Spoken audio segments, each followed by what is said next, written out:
పార్టీలో ఉంటాను, తెలుగుదేశం పార్టీ సేవ చేస్తాను, పార్టీకి ఎక్కువ చేస్తాను. పెద్దలు గౌరవనీయులు మన ప్రియతమ శాసనసభ్యులు నంద్యాల వరదారెడ్డి గారికి, రాష్ట్ర కార్యదర్శి కొల్లారెడ్డి గారికి, కడప పాలిట్ బ్యూరో సభ్యులు గౌరవనీయులు శ్రీనివాసరెడ్డి గారికి, మరియు ఈ స్థలం అలంకరించిన వ్యక్తిగత మహాత్ములందరికీ, ఇక్కడికి వచ్చిన తెలుగుదేశం కుటుంబ సభ్యులందరికీ, ఈరోజు మనము జనరల్గా ఒక అపోహ ఉంది ప్రజల్లో, మంచివారికి రాజకీయాల్లో స్థానం ఉండదు, రాజకీయాల్లో ఎదగలేరు. కానీ అది తప్పని నిరూపించి ఈరోజు పెద్ద ఆయన ఒక మంచి సామాజిక సేవ తత్పరులు, మంచి అందరి అభిమానం పొందిన మన చల్లా రాజగోపాల్ యాదవ్ గారిని పట్టణ అధ్యక్షులుగా నియమించి, మిత్రులు ఖలీల్ బాషా తర్వాత ఇతర సభ్యులందరూ మెంబర్లలో ఉండడం ఒక సామాజిక గమనించినారంటే ఈ కమిటీ సామాజిక సమతుల్యంతో ఉంది. కాబట్టి సామాజిక న్యాయాన్ని మనం గమనించవచ్చు. అందరూ మన యొక్క తెలుగుదేశం పార్టీ ప్రజలు చాలా రాష్ట్ర ప్రభుత్వం చూసాం. తెలుగుదేశం పార్టీ ఆశయాలకు పవిత్ర లక్ష్యాలకు కట్టుబడి ఉంటూ పార్టీ సభ్యుడిగా క్రమశిక్షణతో ప్రజాసేవే భావంతో మనసా వాచ కర్మేణ నిరంతరం పాటుపడుతూ నిస్వార్థంగా అవినీతి అక్రమాలకు పాల్పడకుండా దీక్షా దక్షలతో అంకిత భావంతో తెలుగుదేశం పార్టీ ప్రతిష్టను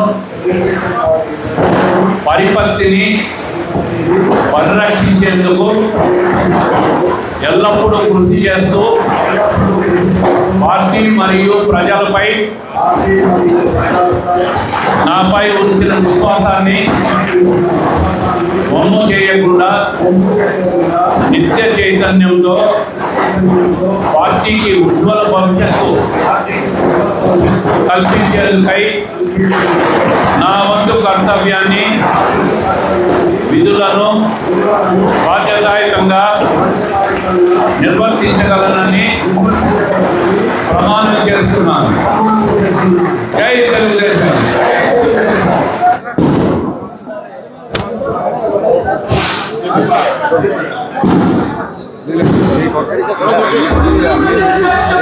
మనసులో మాట అదే ఎప్పటికీ కూడా మీరే ఉన్నారు, మీరు అమరజీవే.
మరి ఈరోజు పొద్దుటూరులో బీసీ జనాభా ఎక్కువ, ఫస్ట్ నెంబర్ 1 వీవర్స్, రెండోది మిగతా రకరకాలైన వాళ్ళు ఉన్నారు. దాంట్లో యాదవులు కూడా ఒక భాగం. మరి చాలా కాలం నుంచి ఇక్కడ పొద్దుటూరులో రకరకాల ఉండబడినప్పటికీ కూడా యాదవులకు ఎప్పటికి కూడా అవకాశం ఇవ్వలే. పొద్దుటూరులో ఈ టౌన్ అధ్యక్షులుగా మరి యాదవులకు అవకాశం ఇస్తే బాగుంటుంది. వాళ్ళ శాతం కూడా దాదాపు 5-6% ఉండాలనే ఒక ఆలోచనతో మా ముఖ్యమంత్రి గారు కూడా బీసీలకే ప్రాధాన్యత ఇవ్వమని మాకు చెప్తారడం జరిగింది. దాంట్లో భాగంగానే మన రాజగోపాల్ గారు మీకు అందరికీ తెలుసు, మీకందరికీ తెలుసు, నిరంతరం సేవా తత్పరత ఉండేవాడు. ఏదైనా కూడా 10 మందికి సహాయం చేయాలని ఒక మంచి మనసు కలిగిన వ్యక్తి. మరి రాజగోపాల్ గారు మీ అందరి అభిప్రాయం మేరకు ఆయన నిర్ణయించడం జరిగింది. ముఖ్యమంత్రి గారు కూడా సంతోషంగా రాజగోపాల్ను చేసేదానికి ఒప్పుకోవడం కూడా జరిగింది. కాబట్టి మన ఇద్దరి సహాయం సహకారంలో పొద్దుటూరులో అన్ని రకాల వ్యాపారస్తులు కానీ ఎక్కడ ప్రతి ఒక్కరికి కూడా అంత స్వేచ్ఛ ఉంటుంది. పొద్దుటూరులో మన స్వేచ్ఛను హరించేది ఎక్కడ ఉండదు.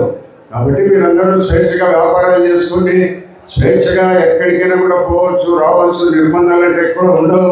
కాబట్టి గత ప్రభుత్వంలో అట్లా లేదు. మన ఆస్తులకు నమ్మకం లేని పరిస్థితి ఉంది. మన భూములు వేరే వాళ్ళు రిజిస్టర్ చేసుకున్నారు, మన ఇల్లు వేరే వాళ్ళు రిజిస్టర్ చేసుకున్నారు. దొంగపోతీలు చేసి ప్రభుత్వ భూములని కబ్జా చేశారు. ఈ మాదిరిగా ఉండే ప్రభుత్వాన్ని మనం కూకటి వేలతో పేకలించేసిన తెలుగుదేశం పార్టీ మరికొంతకాలం కొన్ని 20 సంవత్సరాల పార్టీ ఉండాలని మనం కోరుకోవాలా.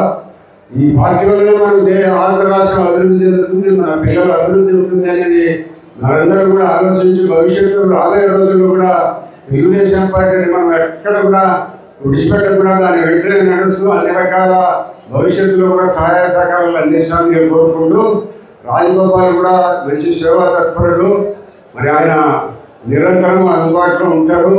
లేదా ఆయన ఒక ఆఫీస్ పెట్టుకుంటే మంచిది, లేదా మా ఆఫీసులో వచ్చి కూర్చున్నా కూడా నేను ఆయన ఇద్దరు ఉండి కలిసి పనిచేస్తాం. ప్రతి ఒక్కరు ఎవరైనా మా దగ్గరికి వస్తే వారి సమస్యలు నిరంతరము మేము మీకోసం కాచుకొని ఉంటాం. ఎవరు వస్తారు, ఎప్పుడు వస్తారు, ఎవరి సమస్యలతో తీర్చాలనే దాంట్లో మేము నిరంతరము కాపలా ఉంటాం మా ఆఫీసులో. కాబట్టి మీరందరూ కూడా ఎటువంటి చిన్న ఇబ్బంది వచ్చినా రండి, ఈ సమస్యకు నేను పరిష్కారం చేస్తాం. తప్పకుండా మీరు ఫోన్లలో చేసినా కూడా మాట్లాడి మీకు సమాధానం చెప్తామని మీకు అందరికీ తెలియజేస్తూ, మీ ప్రభుత్వం ఈ ప్రభుత్వము మీ ప్రభుత్వం, మీ అందరి సహకారంతో వచ్చింది ఈ ప్రభుత్వం మీ ప్రభుత్వం. తెలుగుదేశం పార్టీ అంటే మాది అని గర్వపడండి. 164 సీట్లు ఇచ్చినారు కూటమి ప్రభుత్వానికి. కాబట్టి ఇంతకంటే పార్టీ మీరందరూ కూడా తెలుగుదేశం పార్టీ అంటే అభివృద్ధికి చిహ్నం. కాబట్టి మనందరం కూడా భవిష్యత్తులో కూడా ఈ పార్టీ కోసం అందరం కృషి చేయాలని కోరుకుంటూ, అభివృద్ధి కార్యక్రమాల్లో సంక్షేమం నిరంతరము మేము తప్పకుండా అభివృద్ధి చేస్తాం. పొద్దుటూరు పట్టణం అంతా కూడా తెలియజేస్తూ, పొద్దుటూరు పట్టణంలో ఒక పండగ వాతావరణం. ఎందుకంటే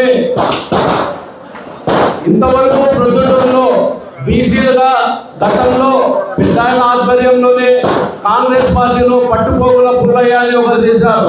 ఆ రోజు కూడా బీసీలకు పట్టం కట్టింది మన పెద్ద నంద్యాల వరదరాజు రెడ్డి గారే.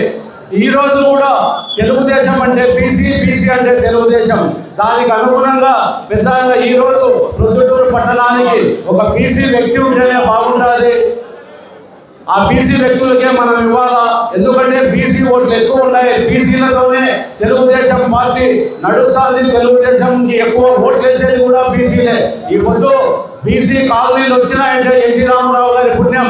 ఈ పొద్దు ప్రతి ఒక్కరికి 4-5 సెంట్ల స్థలం పోయి ఈ పొద్దు 3 సెంట్లలో మళ్ళా చంద్రబాబు నాయుడు గారు ఇస్తాడారంటే బీసీలకు వాళ్ళకు ఉన్నంత ప్రేమ, అభిమానం మిగతా ఏ పార్టీలకు ఉండదు. గతంలో పార్టీలు ఇచ్చిన స్థలాలు అలాగే నిలబడిపోయినాయి. ఈ రోజు అవి పూర్తి ఎత్తాపోతాయి కూడా. ఇంకా రెండోది, చంద్రబాబు నాయుడు గారు సీఎం అయినాక సూపర్ 6 పథకం అనేది ఒకటి పెట్టి సూపర్ హిట్ అయింది. ప్రొద్దుటూరులో ఈరోజు నంద్యాల వరదరాజు రెడ్డి గారి సూపర్ 6 ఎమ్మెల్యే ఆయన ఆధ్వర్యంలో ఈరోజు బీసీలకు అందరికీ వలసగా వస్తున్నాయి. ముద్ది బాలుడు గారు అయితేనేమి, ఈ పొద్దు శ్రీనివాసులు ఆచార కమిటీకి నల్లబొట్టుల నాగరాజు ముక్తారన్న బీసీఈ, అది కూడా ముక్తారన్న చేసేది కూడా బీసీఈనే. వీళ్ళంతా కూడా ఈరోజు బీసీలే. పెద్ద ఆయన పైన ఒప్పించి బీసీలకు ఉండే పట్టం కడితేనే ప్రొద్దుటూరులో ఇంకా బాగుంటుంది, బీసీలు డెవలప్ అవుతారు. బీసీలకు మనం ఏం చేసినా కూడా ఈ ఆయన ఆధ్వర్యంలోనే జరగాల. గతంలో కూడా ప్రతి వ్యక్తి ప్రతి సెకండరీ లీడర్ ఎదిగాలంటే పెద్ద ఆయన ఆధ్వర్యంలోనే ఎదుగుతా వచ్చినారు. ఈ రోజు ఆయనే వచ్చినాడు. ఆయన ఉన్నంతకాలం ప్రొద్దుటూరికి చిరంజీవిగా ఉంటాడు. చిరంజీవిగా మళ్ళా రాబోయే 29 కాలంలో కూడా ఆయనే వస్తాడనే ఒక నమ్మకము పైన రాష్ట్రంలో కూడా తెలుగుదేశం అన్న ఇందాక వాసన్న చెప్పినాడు, ఏ పార్టీ కూడా 15 ఏళ్ళు 20 ఏళ్ళు ఉంటేనే మనగడ ఉంటుంది. అలా ఉండబట్టే 95లో చంద్రబాబు నాయుడు గెలిచి మళ్ళా 99లో చంద్రబాబు నాయుడు వచ్చినాకనే సైబర్ సిటీలో హైదరాబాద్ను అంతా డెవలప్ చేసింది. ఈరోజు హైదరాబాద్ను అడుగుతాండారు తెలంగాణ వాళ్ళంటే ఈయన చేసిన చదువుతోనే. అదే మాదిరిగా ఇంకొక 15 ఏళ్ల కాలం తెలుగుదేశం పార్టీ ఉంటే ఉరకలేస్తా అమరావతి నడుస్తుంది. నిన్న చూసాం పేపర్లో అమరావతి ఎంత డెవలప్ అవుతుంది అని. ఆ మాదిరిగా రాజధాని డెవలప్ కావాలన్నా, విశాఖ సిటీ డెవలప్ కావాలన్నా, రాష్ట్రంలో రోడ్లు రావాలన్నా తెలుగుదేశం పార్టీనే ఉండాలా, నారా చంద్రబాబు నాయుడు గారి ఆధ్వర్యంలోనే నడుస్తూ ఉండాలా. ప్రొద్దుటూరులో బీసీలు ఎదగాల. ఇంకొకటి నిన్న జరిగింది ఒకటి, తనికంటి శ్రీనివాసులు పోలీసులు సగరపట్టున పట్టుకొని పోయి వాళ్ళు చేసిన దానికి పెద్ద ఆయన దగ్గరుండి ఒత్తి బాలుడన్నను ఏబిఎన్ నరేంద్రవర్ధన్ వీళ్ళని పెట్టి దాని ఏదో నిమిషానికి తనకు ఆరోగ్యం బాగలేదు ఆ రోజు, అయినా కూడా ఆడ ఉండి వాళ్ళని విడిపించుకొని తీసుకొని వచ్చినాడు. ఇంతకన్నా ఇంకా బీసీలకు అవసరం వచ్చే పలికే వ్యక్తి ఎవరు ఉన్నారంటే నంద్యాల వరదరారెడ్డి గారి కుటుంబమే ఉంటుంది. రేపు పెద్ద ఆయన తర్వాత కొండారెడ్డి అన్న వీళ్ళని మనం డెవలప్ చేసుకుంటా పోతే రేపు ఎలక్షన్లలో వచ్చినా గెలిపించుకుంటా పోతే మనం వాళ్ళని మనకు అభివృద్ధి జరుగుతూ ఉంటుంది. బీసీలు డెవలప్ అవుతారు, ప్రొద్దుటూరు బాగుపడుతుంది. ఇవన్నీ జరగాలంటే మరొకసారి తెలుగుదేశం ప్రభుత్వం రాష్ట్రంలో ప్రొద్దుటూరులో రావాలా. మీ బీసీలను కోరుకుంటాడా దయ ఉంచి వేసే ప్రతి ఓటు బీసీ అనే వ్యక్తి తెలుగుదేశం పార్టీకే వేయాలా. ఈ అవకాశం కల్పించిన పెద్ద ఆయనకు, వాసన్నకు, ముఖ్య పార్టీలో ఉండే సీనియర్ నాయకులందరికీ కూడా నా కృతజ్ఞత ఉందన్నారు.